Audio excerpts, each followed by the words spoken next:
मित्रों, महाकवि सुशील राकेश समग्र काव्यखंड से मैं कविताओं का पाठ कर रहा हूँ,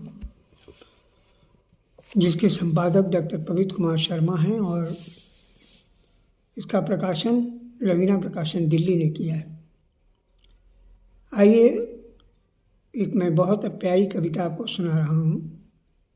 कविता के 7 खंड हैं और एक छोटी बच्ची पर मैंने ये कविता लिखी है।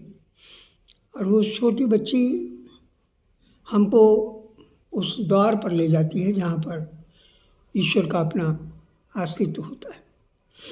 ऐसा कुछ इसमें है। आइए सुनाता हूँ। इस कविता का शीर्षक है अंतरंग। पहला देखिए संदर्भ। शायरीन की उम्र होगी कोई 3 साल, शायरीन की उम्र होगी कोई 3 साल, ललमुनिया सी फुदकती हुई ऊंचे नीचे टीले पर बसे गांव के बच्चों में खेलती हुई निरंतर खुश थी कि उसने रचा है कच्चे घरौंदे का नया संसार।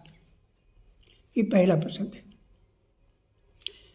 शायरीन की उम्र होगी कोई 3 साल, ललमुनिया सी फुदकती हुई ऊंचे नीचे टीले पर बसे गांव के बच्चों में खेलती हुई निरंतर खुश थी कि उसने रचा है कच्चे घरौंदे का एक नया संसार। और दूसरा संदर्भ देखिए। गंदे भद्दे कई हिस्सों में बटे खरबूजे के नक्शे जैसे था उसका फ्राक, कुछ उड़ा उदासीन हो रहा था रंग, दांत कुछ मौज में कुछ ज़्यादा गायब, वह खिलखिल हंसती झरते झरते सबके मन की थकान हर लेती।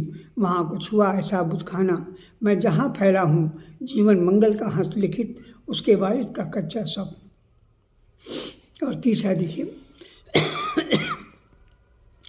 लज्जा सिंधु सरल मुख पर संचारित मुस्कान, शायरीन की ऐसी चिंतन धार उतर कर धीरे धीरे मुझमें तथा खेतों के अनोखे दृश्यों में फैलती हरी तमा और हल्ला गुल्ला।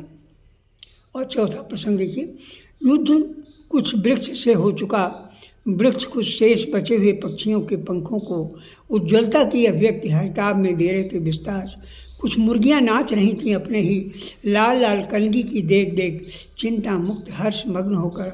मैं पाऊंगा उसके गांव का मन सहज छार छार ढहेगा पत्थर कलेजा, प्रतिपादित होगी जलबूंद, प्रतिपादित होगी जलबूंद। और 5वां प्रसंग देखिए। उसकी आँखों का गिरिप्रांत और अंतरंग सानिध्य का महापर्व, उसकी आँखों का गिरिप्रांत और अंतरंग सानिध्य का महापर्व चूम चूम कर लेप रहा मुझमें रजत पुंज, जिसमें मेरा पौरुष अंकुरित रोपित है, जिसमें मेरा पौरुष अंकुरित रोपित है। और 6वां प्रसंग देखिए।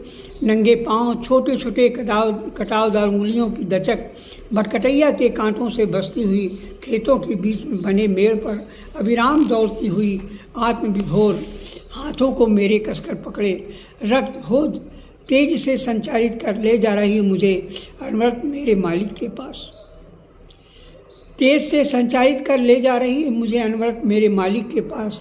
मालिक मेरे जल में भीगे भीगे बहुत भीगे, वो दौड़ी उनके पास नन्हे नन्हे पाँव को संभालते हुए।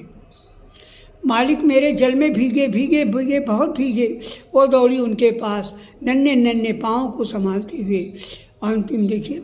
पानी की पिच पिच में कच्ची कटी झटी गीली कीचड़ की लथपथ मोड़ पर उनका पकड़ा हाथ फिर दोनों को जकड़ दिया और ताली पीट नाचने लगी। घूम गए सारे गांव के कण कण में मिलन संदेश।